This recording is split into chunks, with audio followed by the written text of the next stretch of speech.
গয়েশ্বর চন্দ্র রায় বলেছে বাংলাদেশে সাম্প্রদায়িক শক্তির উত্থান হচ্ছে।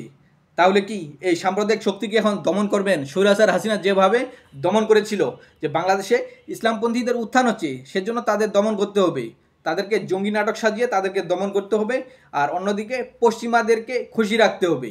এভাবে কি গয়েশ্বরচন্দ্র রায় বোঝাচ্ছেন যে বাংলাদেশে এখন সাম্প্রদায়িক শক্তির উত্থান হচ্ছে, তাদেরকে দমন করতে হবে?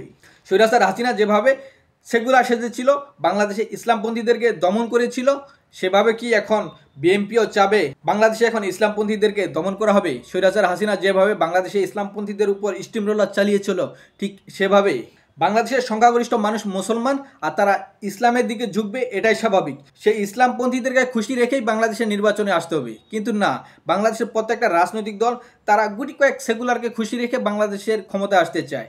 বাংলাদেশে ইসলামপন্থীদেরকে বরং তারা দমন করতে চায়। ভোটের আগে তারা টুপি লাগিয়ে ঠিকই ভোট চাইতে যায়, কিন্তু ভোটের পর তারা সাজে সেকুলার, তারা সেকুলারদের কথা মতো চলে, সেকুলারদের কথা মতো উঠবস করে, এবং তারা পশ্চিমাদেরকে প্রভু হিসেবে গ্রহণ করে।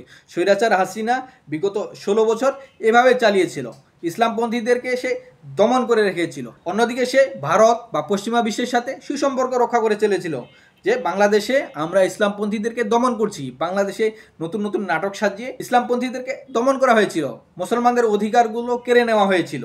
এখন গয়েশ্বরচন্দ্র রায়রা কি এখনও চাচ্ছে যে স্বৈরাচার হাসিনার মতো আবারও বাংলাদেশে ইসলামপন্থীদেরকে দমন করা হবে, সেভাবে জঙ্গি নাটক সাজিয়ে ইসলামকে নিশ্চিহ্ন করে দেওয়া হবে, আবার সেকুলারিজম চালানো হবে, বাংলাদেশকে সেকুলার রাষ্ট্র হিসেবে গঠন করা হবে? বাংলাদেশে কি সেকুলারদের সংখ্যা বেশি নাকি ইসলামপন্থীদের সংখ্যা বেশি? অবশ্যই বাংলাদেশের 95% মানুষ হচ্ছে মুসলমান।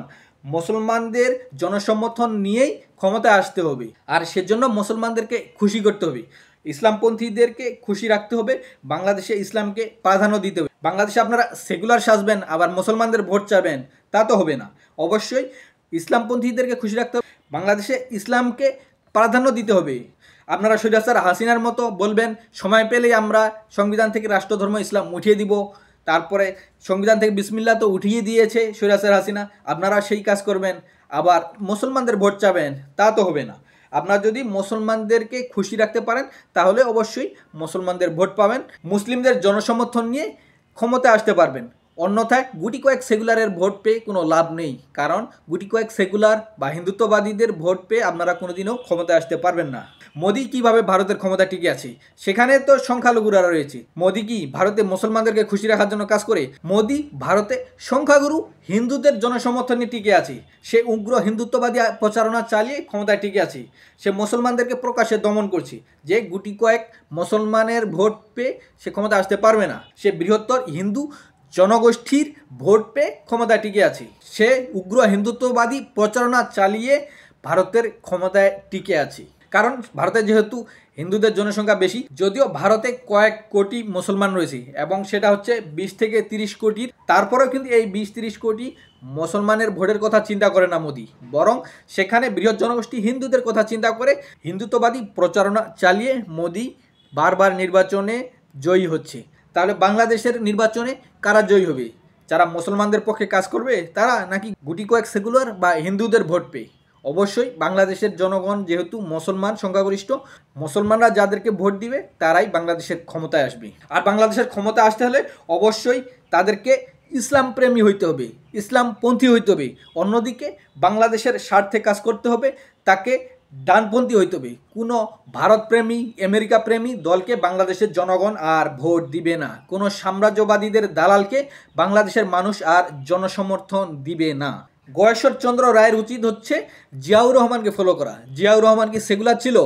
জিয়াউর রহমান অবশ্যই ইসলাম প্রেমী ছিল, জিয়াউর রহমান অবশ্যই ডানপন্থী ছিল, সে দেশপ্রেমী ছিল।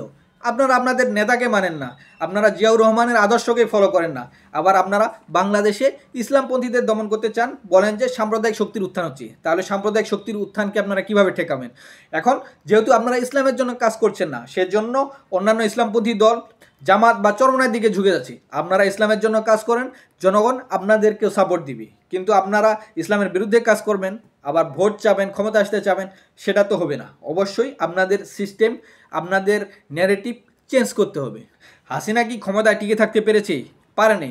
সে বিগত 16 বছর দমন পীড়ন চালিয়ে ক্ষমতা টিকেছিল, কিন্তু শেষ পর্যন্ত পালিয়ে যেতে হয়েছে। কিভাবে? বাংলাদেশের ইসলামপন্থীদের কারণেই। বাংলাদেশের ইসলামপন্থীরা যদি বাংলাদেশের ইসলামপন্থীরা যদি রাস্তায় প্রকাশ্যে নেমে না আসতো, যদি হাসিনার বিরুদ্ধে তীব্র আন্দোলনে ইসলামপন্থীরা না নামতো, তাহলে কি হাসিনার পতন হতো? হতো না। আর কেন তার পতন হয়েছে? কারণ হাসিনা যেভাবে মুসলমানদের উপর দমনপীড়ন চালিয়েছে, এটা এদেশের সংখ্যাগরিষ্ঠ মুসলমানরা মেনে নেয়নি, ফলে স্বৈরাচার হাসিনার পতন ঘটেছে। এখন বাংলাদেশের বৃহৎ জনগোষ্ঠী যেহেতু মুসলমান, অবশ্যই মুসলমানদের স্বার্থে কাজ করতে হবে, অন্যদিকে দেশের স্বার্থে কাজ করতে হবে।